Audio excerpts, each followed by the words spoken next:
We are in this very interesting time now where this is the best way we can have our community meetings. And I'm just very grateful to Autumn and grateful to Joanne for working to set this up with the neighborhood.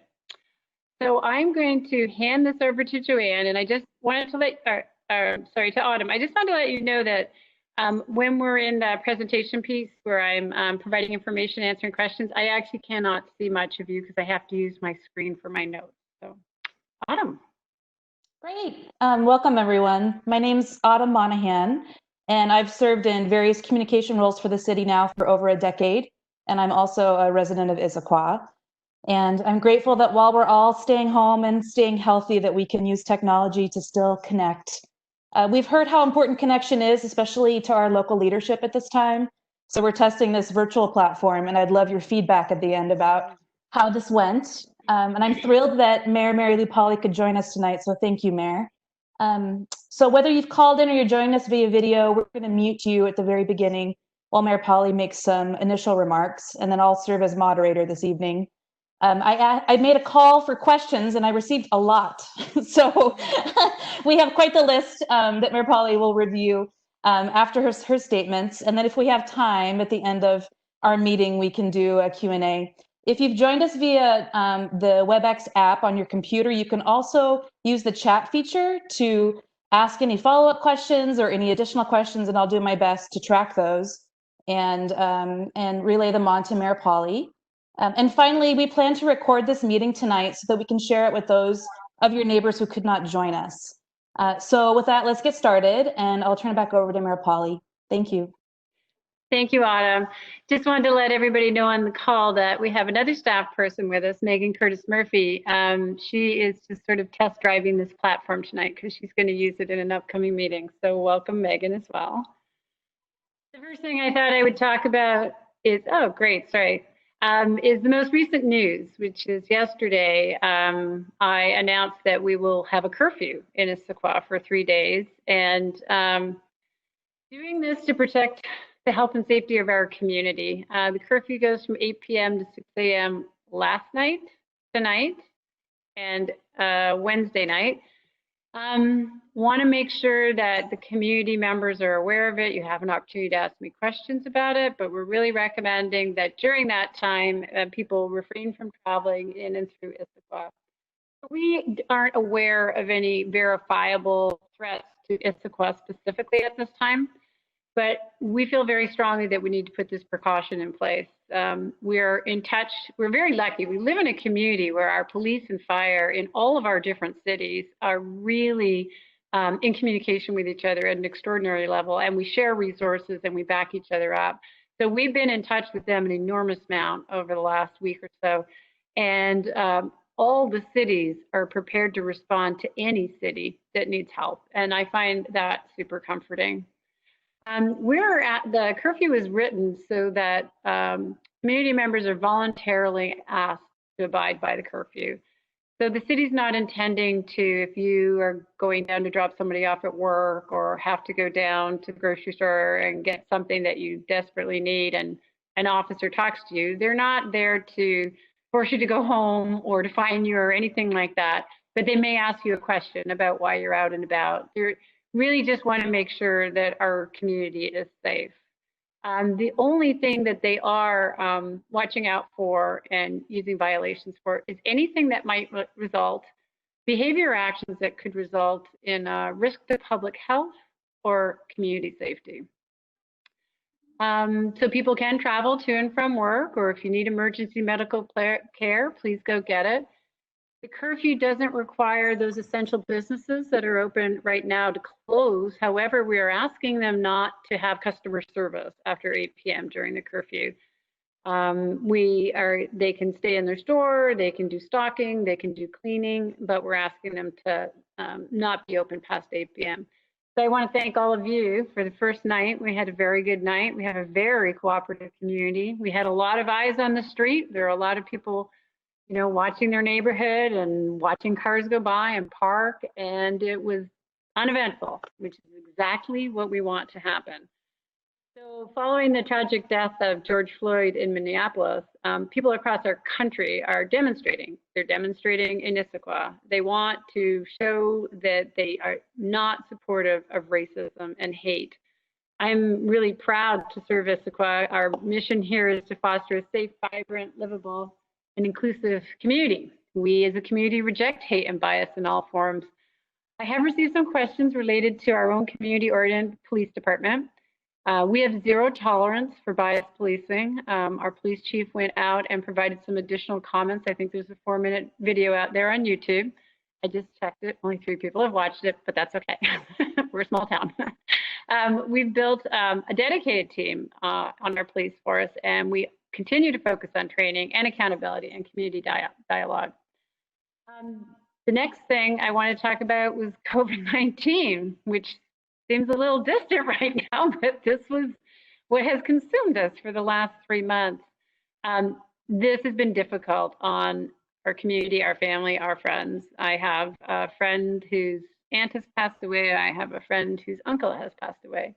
Many people in our community either knew people who got sick or passed away, and they miss them. And some of the people I know that got sick with the virus, they're still recovering.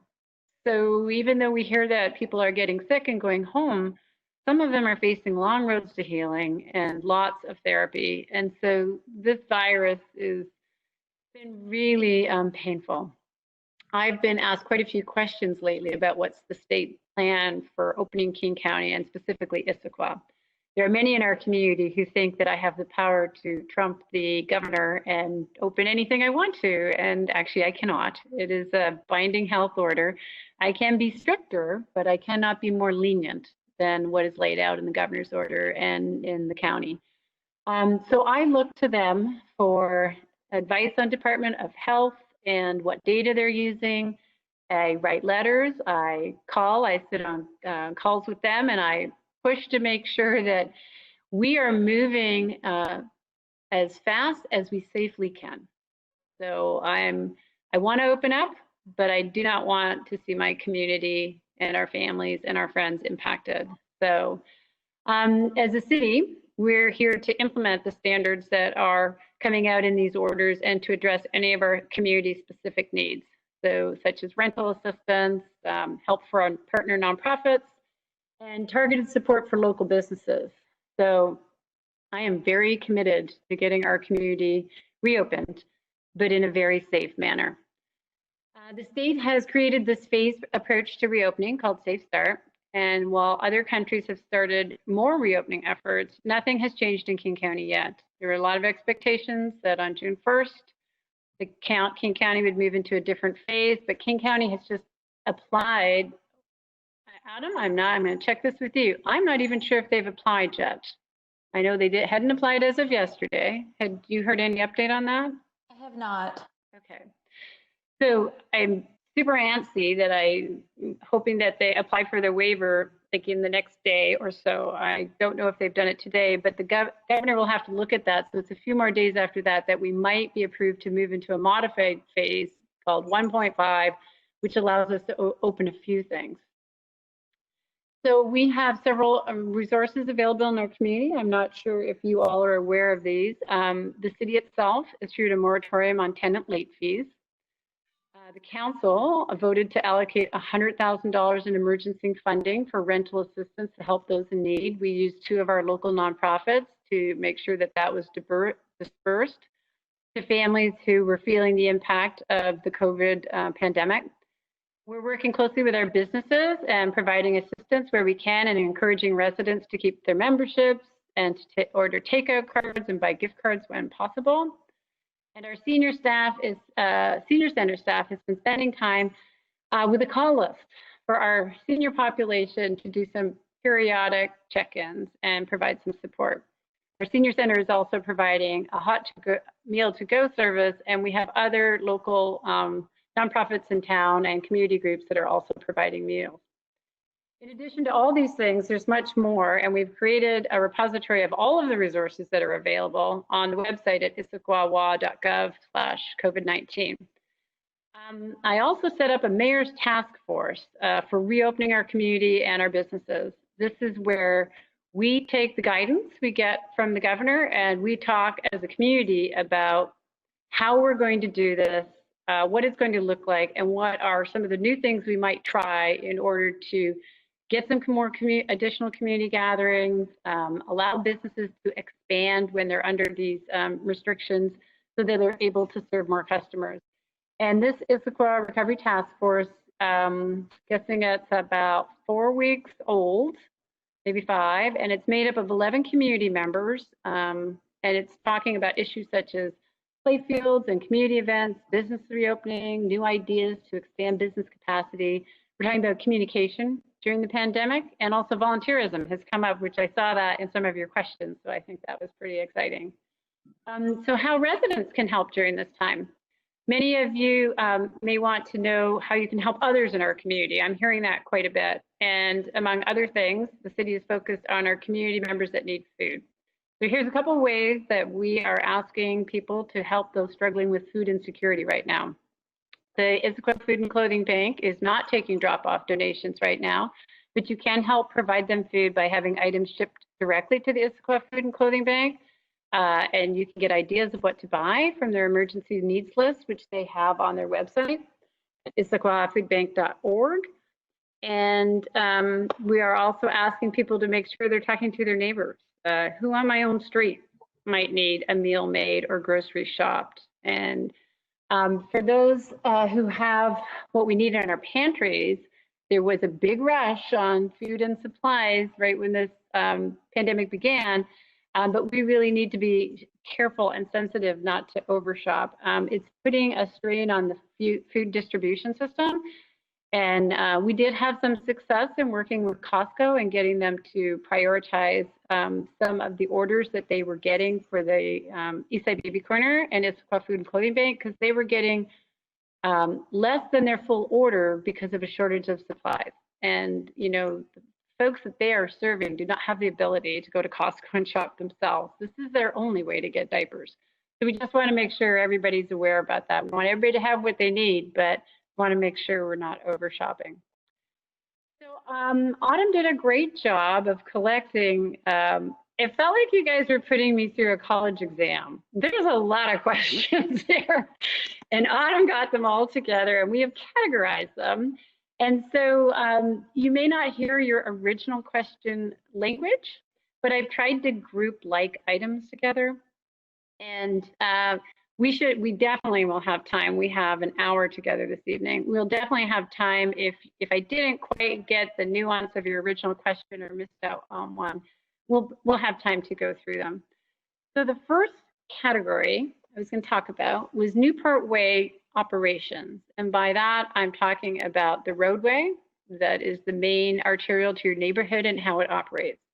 There were several questions that had to do with concerns on speed radar signs, temporary conditions of the pavement, the date for final construction of the 3-lane roadway near Oakcrest, and temporary medians. So Autumn and I both did some research, and we have our Public Works engineering staff is looking at 1, possibly 2 tree removals for one of the existing speed warning signs. And Joanne, I had actually spoke with them today and said that when we're starting to get work scheduled for that, I want to make sure we connect those dates back to the neighborhood. So that's a little to do on your list. There is also one note about a missing speed sign from a previous accident, and we passed that on to Public Works Operations. And again, the same thing, I want to make sure after they finish looking into it that we make sure and get back to the neighborhood and talk about when the work is scheduled. Also talked today with some folks in our development services group looking at pavement conditions, and they have scheduled some time. Mary, did you have a question? Can we talk before that happens? Sure, yeah. Because they put that there without consulting us. They put the trees in without consulting us. And my concern is Connor has spent a lot of money on those trees, and I don't believe removing 2 trees is the appropriate action. Yeah, we can definitely talk before that. All right, because that's my concern with a lot of these. Things were done without with people who live here, who drive here, that knows the road. Who use the road all the time. Yes, and that's not, to me, Hart can come in, but we need to talk that Please. before. Yeah, just please join me in that one too, yeah. Yep, for Include sure. me. So, Thank you. Joanne, if you just put that down as a footnote, I'll chat some more with you about how we're going to do that. I talked with Development Services as well about pavement conditions, and I know that Autumn, I'm going to get his name wrong, Ryan, the inspector, Ryan Sweet. Ryan Sweet is coming out to look at it. So I don't know what the outcome is going to be of that, but I've asked him to schedule that, and I know Ryan Sweet's going out. I also had a question about loud cars on Newport Way and whether or not the city had a noise ordinance that included loud cars. We do not. We do have a code enforcement officer, Chris Grabowski, and if folks would like his contact information, I can provide that. He actually is fabulous about taking inquiries, even just checking in, is there a piece of the code that you have that could help me with my neighbor or help me with a noise issue?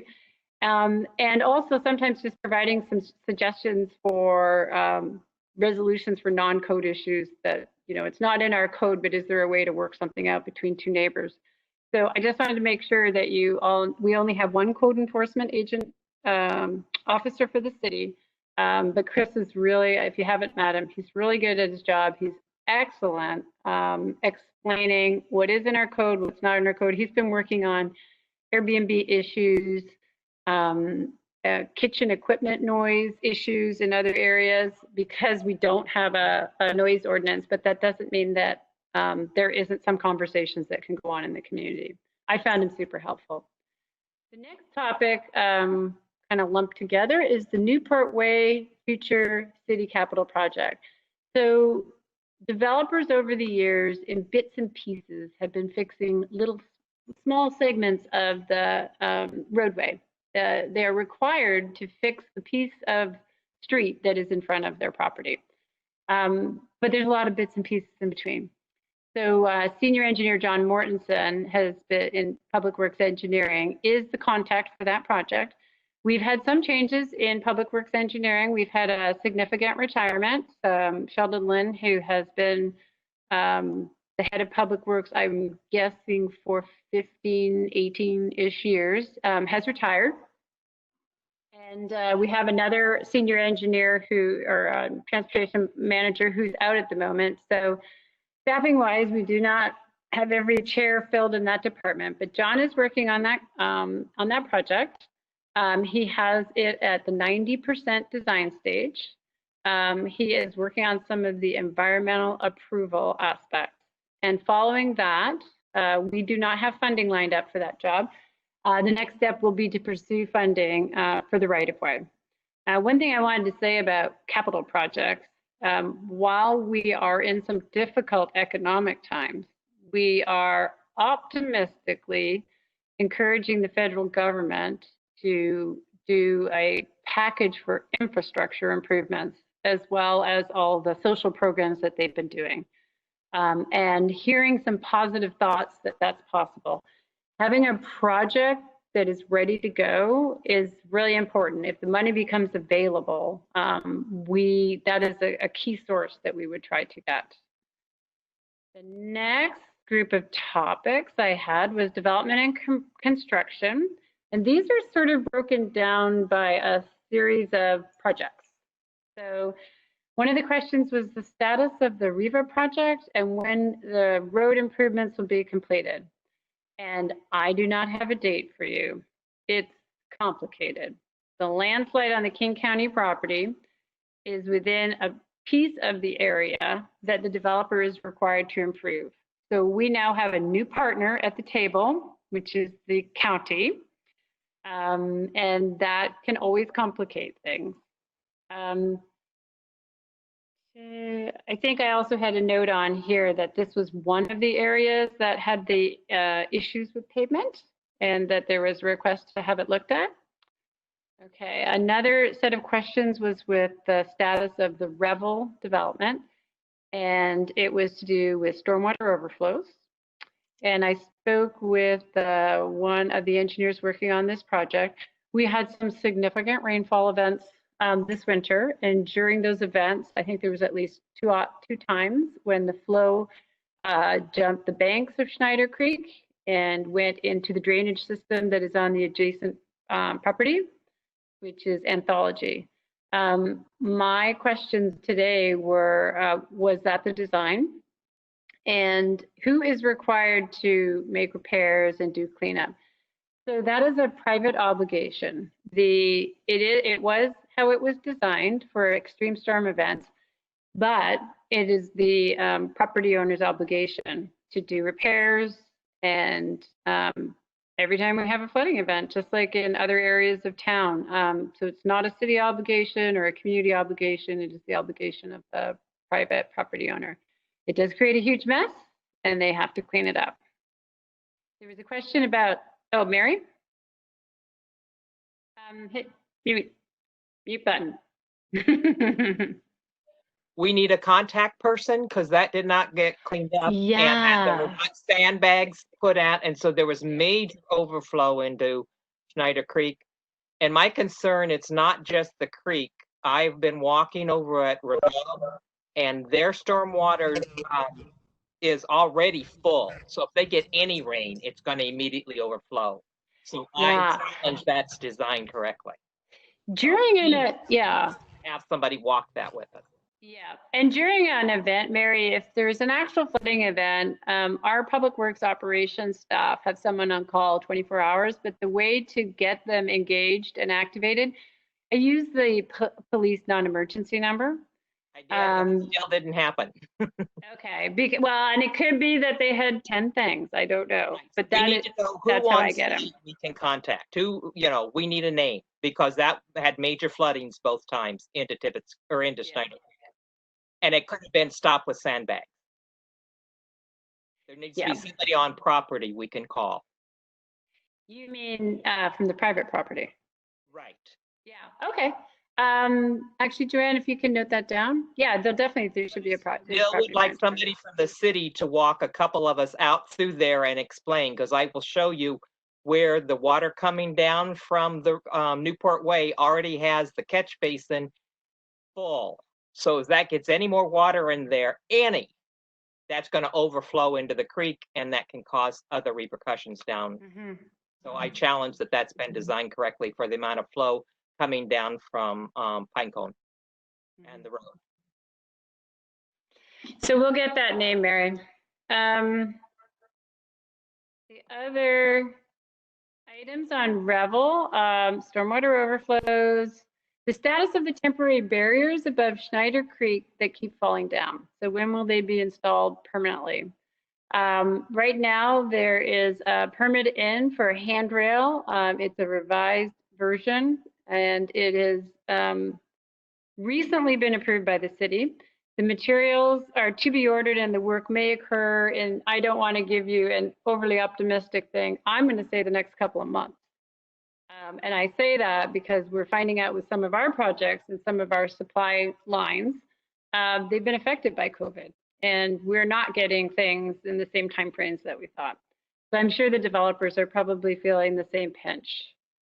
And there is a follow-up piece to that there is also another property in between those two properties that also has a piece. And so the city does not have a plan to install permanent handrail there. When that property is redeveloped, it will get permanent handrail. But it won't be coming as part of the piece that you see that shows up when the developer finishes off their piece. Status of the landscaping work around Revel and on the other side of the road. The revised landscape plan is still in review and it hasn't been approved. So I'm not sure how much additional work needs to be done. Their final certificate of occupancy is tied to the completion of the work. So I let them know today that I wanted them to pass the date on of the landscape work to Joanne so that it could be passed on back to the neighborhood. So I connected those dots today. I said whether, the neighborhoods that are adjacent to those roadways are very, very interested in seeing what the final landscape's going to look like and all that. And so I told them it's a project, it's a component of the project that's of great interest to the community. There were a lot of questions on the landslide on the King County property and when it will be repaired. I don't have an answer. It's uncertain. The county lands experienced multiple slides during the winter storm last season, and their focus probably would have been on working their way through all of the different repairs, but they pivoted in March, like everybody else did, and they are swamped in their COVID response. So at this point in time, it's pretty hard to get any attention on any other subject, if you're talking with King County, than the COVID response. So I don't have a date on when it's going to be repaired. There was a question on the dead or dying landscape on the Newport Way projects, and this was a long list of projects: the city's anti-aircraft creek, Riva, Anthology, also the new little parkette, the trail spaces. For the trail in the park, the city accepted the trail in the park, and it's a relatively undeveloped park, for maintenance a month ago. For the first 3 years, the developer has to maintain it. And there was a question about I believe the trail and the bridge is also getting into the wetland plants that are there. So typically in the developer process, the city accepts the planting at a much later date than they accept the buildings. So if it's regular landscaping, we collect a bond and we wait 3 years to see how the landscaping is doing, and they're required to replace anything that is dead or dying in that time. For wetland areas, it's 5 years. And developers are usually relatively compliant. In my experience, when I worked up at Issaquah Highlands, relatively compliant in the replanting because they don't get their money back from us if they don't. So those have just been accepted by the city. At the roundabout, there is a significant number of items that they still have to complete. And again, it's all tied to a performance bond that we have from them that is our leverage over them to make sure they get their work done. Flooding at Revel, I think I'm coming back to that one. So in the case of emergency, our operations team is someone on call 24 hours a day. As I mentioned earlier to Mary, I use the police non-emergency number and let them know. If you see minor flooding or a minor maintenance issue, you can always use the report of concern feature online. But what I'm hearing from Mary is she also wants the contact information for the property owner. I had a general question that seemed maybe to refer to construction throughout the city, and it was, will larger construction projects slow down? My answer is I don't think so. I think if they've invested and they are still financially healthy and their project is going, they're going to build it. We're going to need to keep pace with that, considering our organization, and feel free to ask me more questions about this if you haven't been able to get the information from our online videos, but our organization is smaller now. We've had a series, We've had a series of staffing changes, and we've had a lot of changes in the development services department. So we may need to, rely on outside consulting services to keep pace. By law, we have to do our review in a certain period of time. And so if our staff gets smaller, we're not allowed to say we're going to take twice as long to do the review. We have to get it done in a certain period of days. So I think most of the large projects you see around town are picking up and going to continue. I'm not hearing about much in the way of new projects. They'll probably trickle in a little bit slower, but I can't even say that for sure.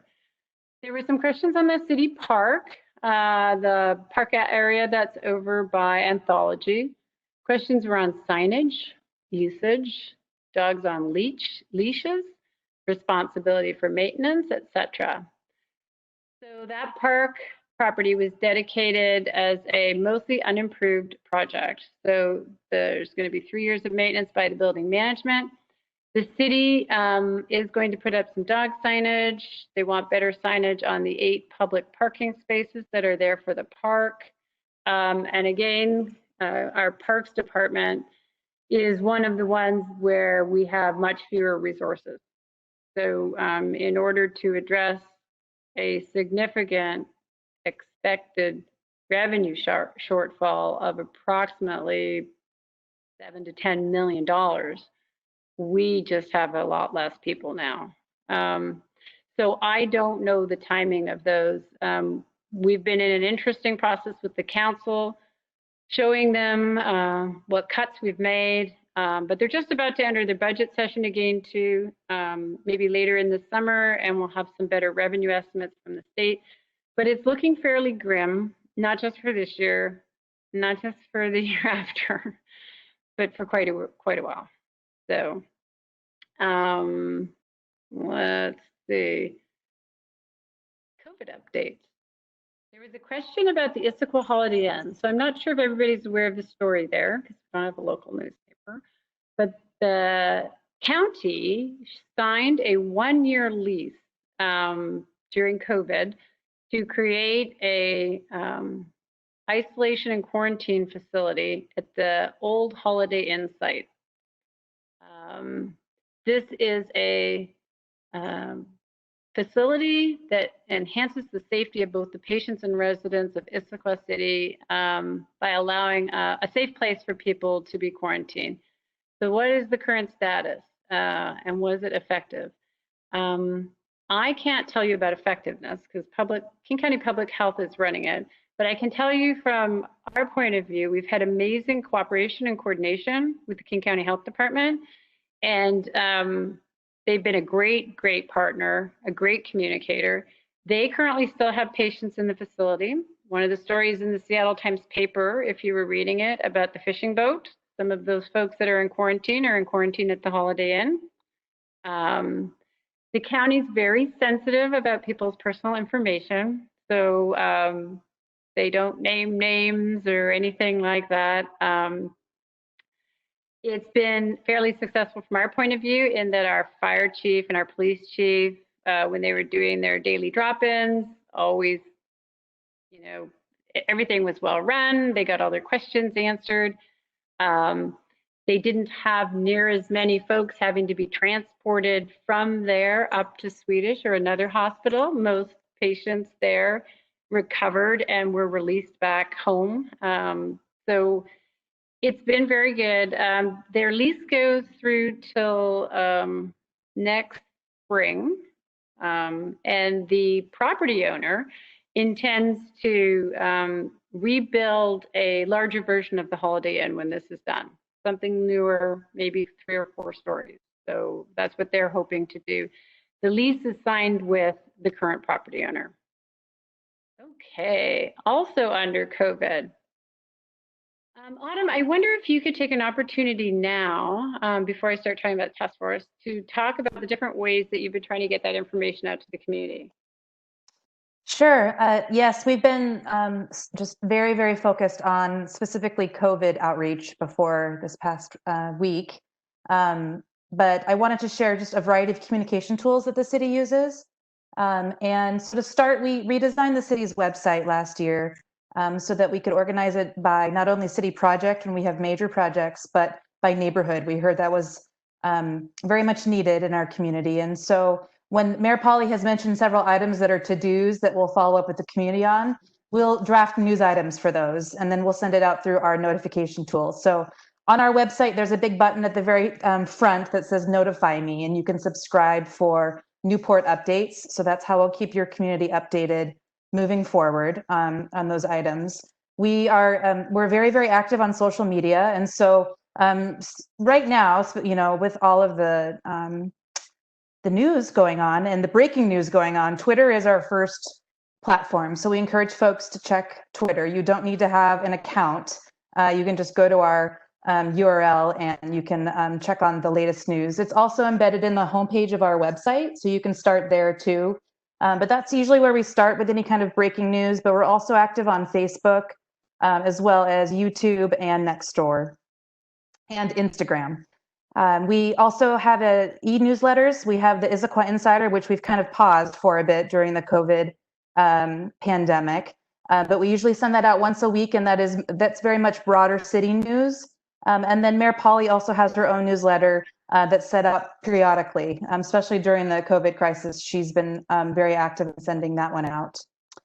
We have other tools too that we usually use during emergencies. One of them is our emergency radio station, 1700 AM. So you can tune into that. You know, oftentimes if you have anything from power outages to floods to really large traffic events in our city, we use 1700 AM and then update our message boards, the ones that you could drive under that are posted in several locations throughout the city. And we have a TV station. So it's Channel 21, and we cover important city meetings. And we not only have that live on your TV, but you also can stream it through our website. Or you can go to YouTube afterward and you can see recordings of all of the previous meetings. So that's a good archive to understand how decisions have been made. For really important, sometimes issues, we've done mailings to neighborhoods. And meetings like these are also very important to our team. And I know to Mayor Pauly and to our city council that we're making personal connections as well with our neighbors for not only updates on what's going on citywide, but specific to your neighborhood. And if, as a last result, you can always email me or contact me as well, and I can help you. So that is the variety of tools. Mayor Pauly has mentioned that if you have a concern that you want to report to the city, we have a report a concern tool also as a button on our website. And if it's something that is urgent that needs assistance, we are answering our phone 24 hours a day through the police's non-emergency line. Thank you, Autumn. So I'm tired of hearing my voice. So I would love, before I have just a little bit more information, but before I do it, I would love if you would raise your hand or unmute and tell me how you get your information from the city. Tell me which of these things that Autumn said you're actually using.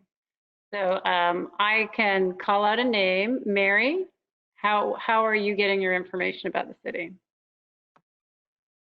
I get mine through the news alerts or through the emails and through Nextdoor. I don't use Twitter or any of those things. Number one, I'm not allowed in my workplace. I'm not allowed to be on the phone. Yeah. And a lot of us can't use our phones at work. So our computer is the only one we can interface. I think you need to realize that too. Okay, that is great. Thank you. I can't Jesse. and I opt not to. What's that, Mary?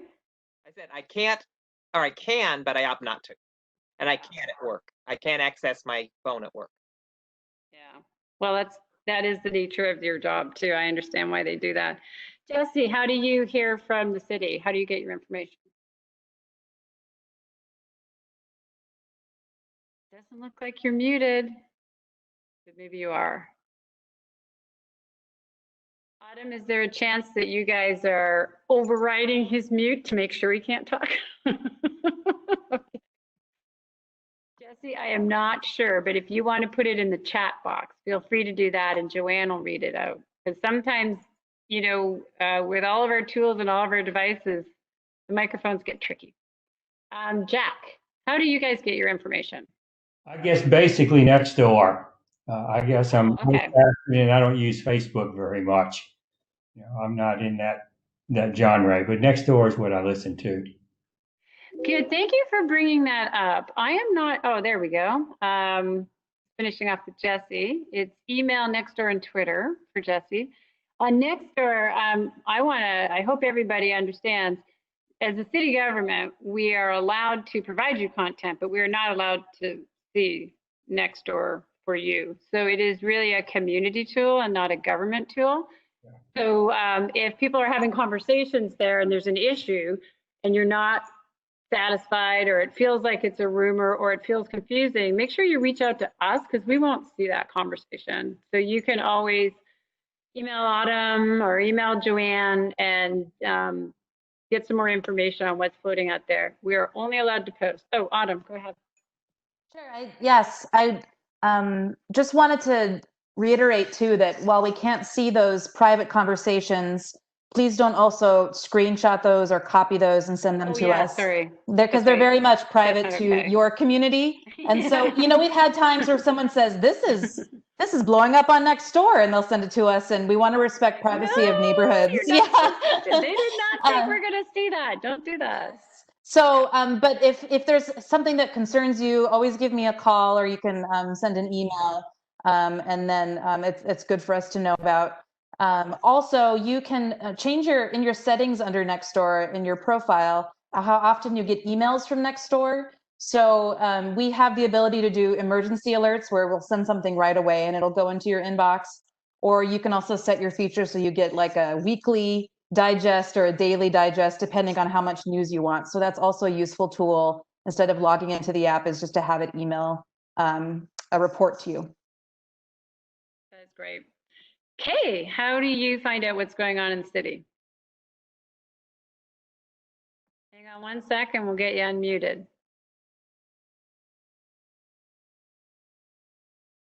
Autumn, is that something you can do for Kay? Let me see. So Kay, if you take your mouse down towards the bottom middle of your screen, a bunch of balloons should pop up. Microphone balloon being on the far left. Oh, she got it. I didn't realize I could unmute There it. you are. Yes, you can. Hi. Hey, thank you very Hi. Thanks very much for speaking with us. We appreciate it. So great.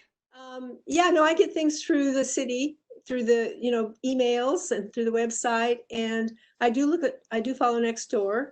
I don't do Twitter. I was surprised to hear that's your primary platform because I never do Twitter. The funny thing, it's the only social media platform that I kind of do because Autumn and her boss, Wally, made me do it. And it's not as painful as I thought. It's definitely a platform that where most, when you've got really breaking news, a lot of people go to, including reporters and community members. It's also the only platform too that shows you a timeline of what's happening as it's happening. You see in other social media platforms like Facebook, I could post something and it may not show up in your feed for several days. And so when there is breaking news that's happening in the moment, Twitter is the best platform for that. So it's not our main social platform, except when we're trying to get at really important information. I think one of the reasons I like it too, Kay, is because I just follow everything Issaquah. So I'm not following Trump or all the other stuff that's going on out there. I'm just, if it's the Cougar Mountain Zoo, Downtown Issaquah Association, City of Issaquah, Issaquah PD. So mine is it's set up that it's very community. It doesn't feel overwhelming to me at all, which really surprised me. I was quite terrified when they forced me onto that platform. Hey, I'll have to walk out the back door and we can learn together how to use Twitter. So Kay, what else do you use? Or is that primarily it? That's it. Okay, great. Hart, how do you keep in touch with the city? Yeah, I get the email messages and Nextdoor and Twitter. Good, great. Thank you. Thanks, Hart. Geraldine, how do you track what's going on in the city? I know you email me because I get some emails from you. Oh, I don't know if she can get her unmute off. Geraldine, if you cannot get your unmute off, on the bottom in the middle of your screen, if you see the cartoon talking bubble, you can type in. Oh, she's done. Geraldine? Can you hear me? I can hear you. Nice job. I just pushed the button. I don't know what button, but You did the right button. okay. I basically get it through Mary Lynch and anybody else who has a lot of information. I get some on Nextdoor. I mean, people knew that, pass on things they hear. I don't do Twitter and I don't do Facebook. I really miss Issaquah Press, and a lot of times I don't know what's going on, and that's terribly frightening for me. Oops. Oh yeah. That's why I'm muted, because my granddaughter. Oh, that's awesome. Thank you for sharing that, Geraldine. Yeah, I mean, I'm I've checked a lot of the boxes, about how to get it in certain areas. So it's basically through the city and people who are really involved. Connected. Yeah. Right. Yeah. Thank you. Neighborhood connectors. Thank you, Geraldine. Monty. We'll give Monty a second to unmute. Hi, Monty. I get it through the newspaper, email, and looking at the traffic signs. Oh, awesome. Thanks. And Susan, I can see Susan is on. Hello, everybody. Susan. Thanks, Mary Lou, for doing this and putting it together. Sure. I mostly do the emails you send out. That's how I get an overview objective. Nextdoor gets me excited sometimes because of the information. So I'm glad to know that I at least reach out to Autumn and start a process of going. Yeah. That's really good.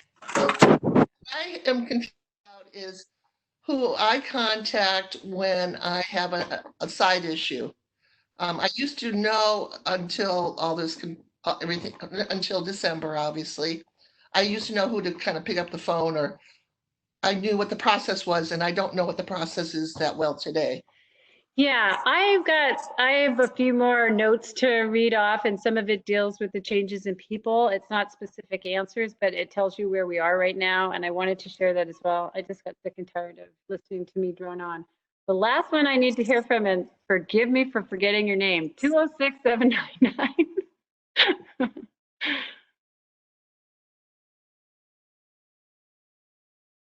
I think you're unmuted. Yeah, mostly Twitter. Okay, great.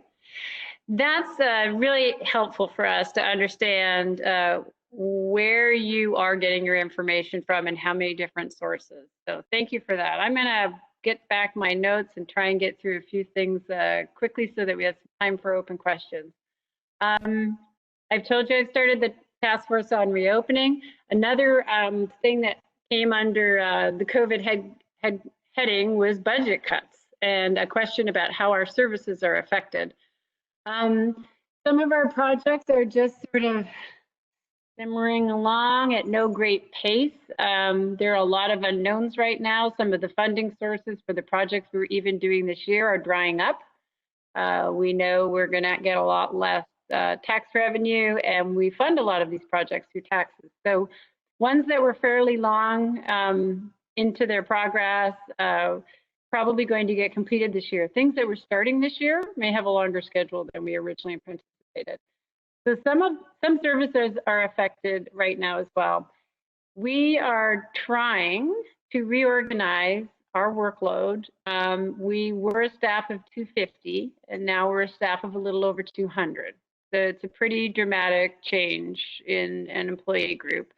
We're still kind of working out what can and cannot get done. We've given council a list, maybe, Autumn, remind me, when did we do the first round of budget cuts? 4 to 6 weeks ago? Yes. Seems like a long time ago. Yeah. Things that were no longer open during COVID, those are where some of the staffing cuts hit. So for example, the pool, the community center, the senior center, Pickering Barn and Tibbetts that rent out, those things that aren't being used, many of those staff positions to support them were cut in the first round. Not that that's a permanent cut, but it didn't seem to make good tax sense when we know the pool may not open for another 9 months to continue to pay. So those are services that are not available now and may be available in a very limited way as we move back through the reopening phases. We've had some longtime staff retire and some other staff positions vacated. So the names and faces you've known, just like you said, Susan, many are no longer with us. We have taken it upon ourselves to reorganize several departments at this time. They are development services, public works engineering, public works operations. So I don't have an org chart. Normally, I would bring stuff like that to a community meeting so that I could point at a name and a position and tell you if this is your issue, this is where you go. But We don't have that right now. We are gathering all the pieces together and redrawing what we do. So we're in transition because of the cuts, and we'll be doing some good community communication. You can always call any of the general main lines for any of the departments we have. You may not recognize the voice on the end of the phone, but a lot of our employees in our service have been with us for 10 to 15 years. They may not be the people that you dealt with, but they will be able to help you. So, but as far as specifics, I don't think we're going to have stuff worked out until we're entirely sure what the revenue picture looks like. I'm really hopeful that we were too conservative and that we actually will be able to build back up again. My realistic side tells me I just don't know that that's possible. So for example, we had a neighborhood coordinator as part of our communications group before. We do not have that right now, but I have brought Joanne in, and Autumn and Joanne are paired up. I'll give you both of their names and numbers. You can call them and ask them questions, but this is how we're regrouping to try and get all of our work done. Let's see. I think I'm down to neighborhood engagement and input on projects. Okay, I think I covered that one as well. Community volunteerism. I am thrilled to get questions that say, if the city needs help, how can we all help? We're looking at that right now. We don't have a bunch of volunteer projects ready to go, but we will. What I wanted to remind everybody about is that we have community partners that are in real need of help, and you can go to issaquah.gov/help-others to find out what agencies right now are trying to recruit for volunteers. There's been big changes in how we do a lot of the volunteer work in town, because some of our volunteers are in one of those categories of risk for COVID. And so the amount of volunteers that can normally help out on a lot of our groups, our volunteer groups, has dwindled a bit. And I think that was all I had on the Q&A, and it was a lot. Like I said, I feel like you guys gave me kind of a college exam. If I can't see everybody's face, and I'm not sure if you're all using the chat box, but this is the time that we can start to do a couple of questions. I have not been following the chat. Joanne or Autumn, do we have any questions that have shown up there? No, there's nothing outstanding. Jesse also had the recommendation to reach out to the community to fill gaps in volunteers when you were talking about reductions in service. But besides that, we don't have any other outstanding ones. If you look in the chat feature too, you can find the contact information for our code enforcement officer too. So thanks, Joanne. Yeah, thanks for doing that, Joanne. So I only have video on 3 of you right now. So if any of the 3 of you want to raise your hand and ask a question, that's great. Anybody else who doesn't have video on, you're going to have to use the chat feature and just raise your hand there. Jack, I see you've got your hand up. Yeah. What about the standing water on Newport Way at the new road bed at Riva? It's been there, standing water, a long time. Yeah, I don't know. Art, you're probably familiar with it. If I could maybe provide an answer on that one. So the final road surface has to be paved at that location. And they're just waiting, I guess, for the weather, and also because of COVID delays, the manpower out there. So that's COVID did probably stop them for a while. And it's been on and off nice weather, but we should be moving into good paving weather. I had a question. Hurt. So Tibbetts Manor, any consideration of selling that property to get some revenue? Thank you. One of my questions for a little while has been, we need to look at all of those hard assets that we have and the usage that they get, and then the intrinsic value that they have to the community as well. Because sometimes it is more than just, does it cover its cost? There may be other reasons why you want to keep it. Tibbetts Manor is going to get looked at for several different reasons. The Pickering Barn, very popular wedding venue, really does a great job, very heavily booked, and really covers a lot of its expenses. Tibbetts Manor, not so much. We're going to look at the revenue and the expenses, but also there's an opportunity here. We want to reimagine Tibbetts Park, the entire thing. There's a couple of concept plans out there right now. That's an opportunity while we're evaluating the operation to look at the value of doing something different at that location as well. So absolutely possible. Absolutely possible. I am not thinking, Autumn, correct me if I'm wrong. I don't think that one, we are putting that one, even as we move through the reopening phases, I don't think we're putting that one back up for rentals for quite a while. Yes, that's the correct. Yep. Thanks, Hart. Who else has got a question? Can raise your hand. See one in the chat feature. COVID, how are we doing with testing, et cetera, in senior homes? Oh, great. That is not a question I can answer. I can only answer it generally. The health department the King County Health Department is the one who covers that.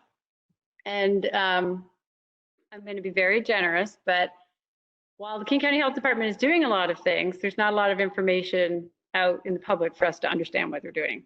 So I know that that was a focus for them, but I do not know if they have enough tests for every person. I'm assuming I had a great conversation with the COO of Swedish Hospital about testing and COVID and what was going on in the hospital. And I'm going to interview him next week, I think, Autumn. Yeah, we're going to go online and talk a bit about the hospital and how they've been doing. If you have symptoms, you get tested for sure. But I think that where we want to get is that there is more testing available than just when somebody shows symptoms. And I don't really know where the nursing home is at right now, where the King County Health is with that. A conversation I had with King County mayors this week, it's not the lab capacity. The thing they are still struggling with in all of their testing protocols is swabs and medium. So we could test a lot more if we had more testing materials. So as a state, we're competing with other states. Now King County is getting separated out and they're going to be their own purchasers. So counties will be competing against counties. It's really a completely unhinged plan. So, but maybe when I'm with the COO of Swedish, she'll have some additional insights on that. I will also put in the chat feature, sorry, Mayor Pauly, King County Public Health just did a blog post actually about senior care facilities and testing. So I'll put that link in the chat feature too. That's great, thank you. I know Issaquah has at least 2, if not 3 senior facilities that were highly impacted. I wrote 85, I hope you're doing okay cards for Issaquah nursing rehab residents.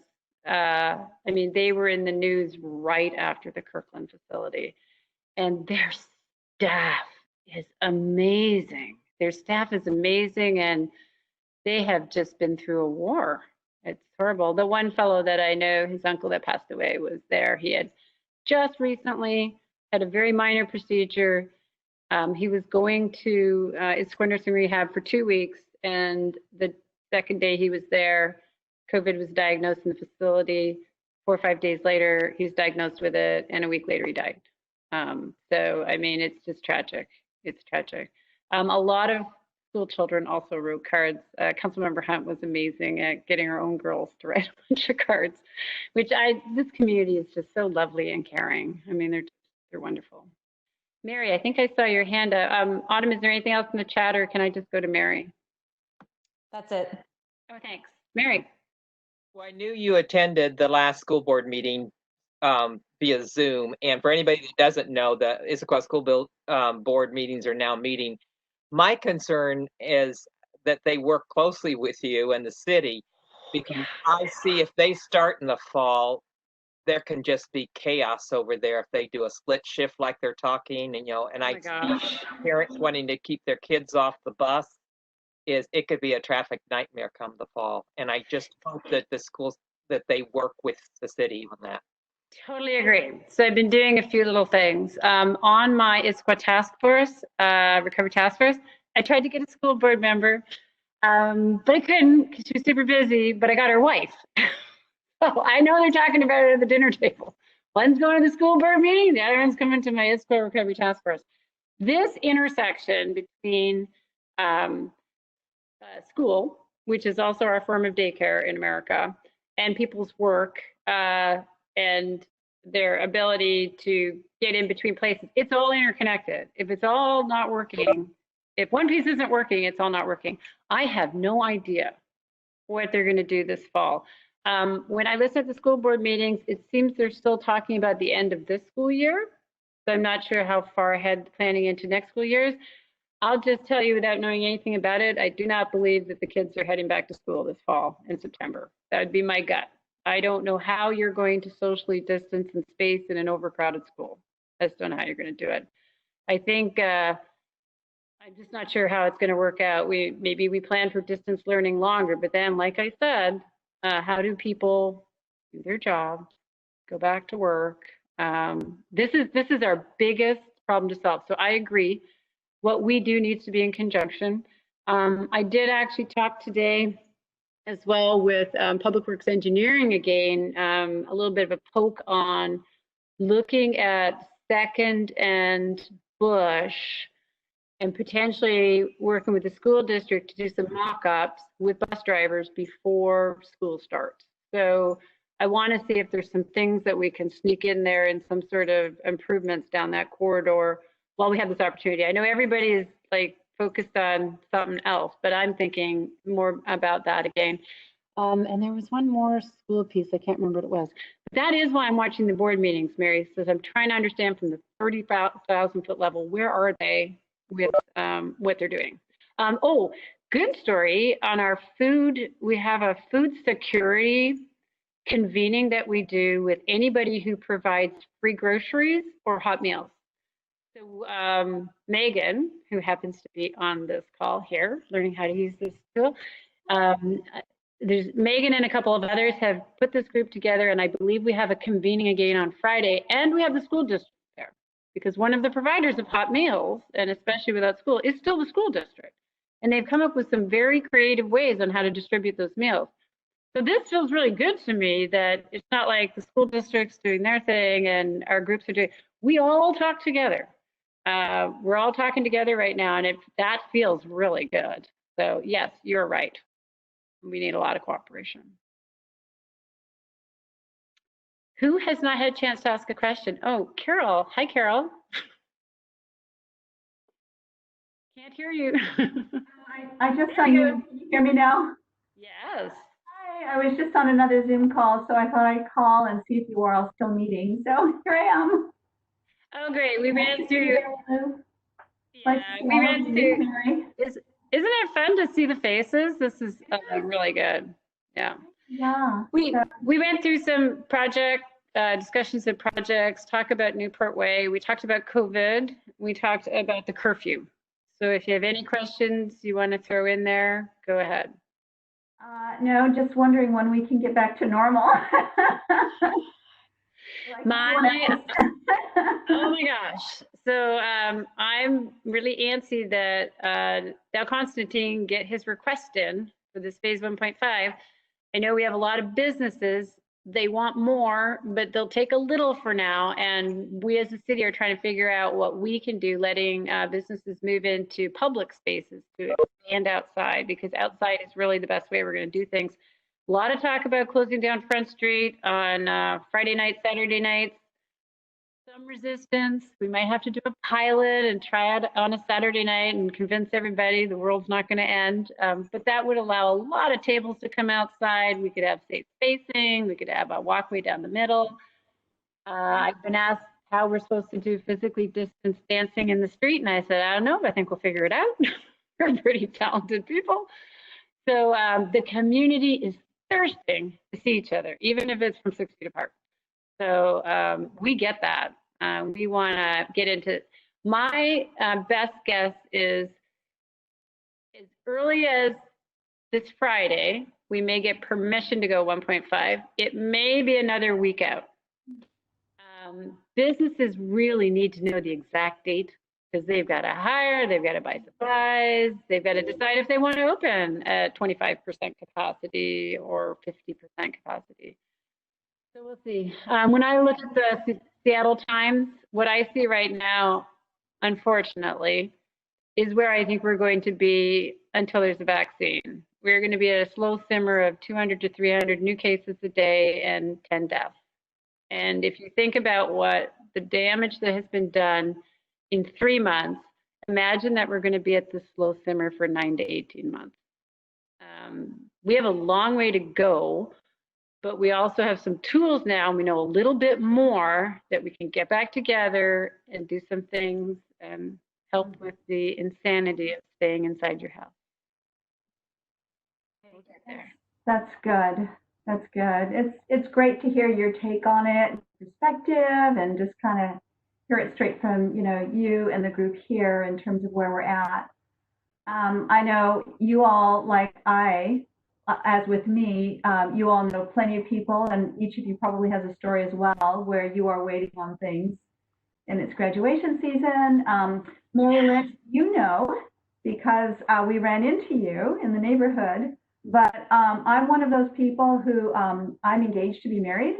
Our wedding date was April 18, and so our wedding, yeah, they were going into the mail the first week of March, and so as the invitations were arriving in people's homes, we had to start putting the brakes on our wedding. So we're still up in the air. We're on hold. So we're just watching for hopeful signs to see what we will be able to do. And so that's kind of our story. Gosh, we should do something about that. Maybe when we get into 1.5 or as we move into phase 2, to share getting back to all those things that we missed. There have been weddings. I've missed a funeral. My 35th wedding anniversary was yesterday. We did nothing. Oh. we did nothing. Or not yesterday, it was on Sunday. There are high school graduations. There are college graduations. There's so much that is just not happening. And people are mourning the loss of these events and seeing people. I mean, this is good. This is better than not seeing you guys, but it's kind of weird and creepy too. It's not like really being in a room with you. So, yeah. So at least it's nice that we have Zoom and we have WebEx and these different venues. My fiance, we are both in various groups that have regular meetings, and that has kept us going. And he only actually lives 10 minutes away from where I live, and so we've been able to go back and forth quite a bit, which is good. That's nice. That is really nice. I cannot wait to hear when you reschedule your wedding. Yeah. What's really hard too is it's not like we can just bump the date out. We don't know when we can actually get it back. This is the strangest of times. So yeah. Sorry about that, but I'm sure when it happens, it will be amazing. Yeah, so good things are worth waiting for, as they say. But and then I was wondering about the curfew. So I did see. I went to the website last night, yesterday, and I saw that it is through tomorrow night, 8 p.m. until 6 a.m. the next morning. And so, as far as I know, that is still the curfew. That's our curfew. We're trying to kind of follow, all of our police agencies work together. We all work off the same information. Mm-hmm. And Issaquah, we feel like we're far from Seattle. Okay, we're 15 miles from Seattle. We're 7.5 miles from the rioting that happened in Bellevue last week. So we are all trying to take the same precautions so that we're on the same page of readiness. We had a quiet night last night. Music to my ears. I sleep with my phone right at my ear right now. I don't want it to ring because if it rings, that's not good. So we're just trying to be cautious, and we will respond with the rest of the cities. If we feel like we need curfews to go on for longer, then they will go on for longer. And I think with having the timing the way it is, 6 to 8, I hope you also understand, Carol, too, that people still can move around. It's a voluntary curfew. If somebody's going to work, nothing happens to them at all. They may get asked a question, but that's about it. We trust our community, full of responsible people here. the social distancing, physical distancing, very well adhered to in town. I know we're a responsible group of people, so we'll do fine. Great. Yeah. Okay. It's all good. Thank you. Thanks for joining at the end. That's great. I want to thank you all as a group because we're piloting this technology. This is only the second time we've done it. This is a bigger group than we tried it with the first time. Your questions were amazing. This is always a neighborhood that's really paying attention to everything that's going on. And, you know, Mary and so many of the neighbors that I've dealing with for a long time, they're passionate about this neighborhood. You know, they're watching it. They've got their eyes on it. They care about their neighbor's safety, and it's fantastic. But just to give Geraldine a poke out, she did tell me the other day that what was the name? Now I've slipped my mind, Geraldine. What did the corner used to be called? Goods Corner. Goods Corner. I think what would be really fun, since I've been here just in 25 years, many of the roads have changed. It would be fun to have some old signage around that told us that, like I used to live on the Pickering Curve, but all of a sudden the Pickering Curve became a regular intersection. It's not the curve anymore. So anyway, I want to thank you all. And I also want to thank Autumn and Joanne. They do a lot of work to prepare for the meeting. They do a lot of work to get me prepared for the meeting. So thank you both for doing that. I appreciate it very much. And as Autumn said, please give us your feedback. We're trying to connect with, and Autumn, how many neighborhoods do we have in our sort of neighborhood collection? Is it 12-ish or more? Yes, it's about 12.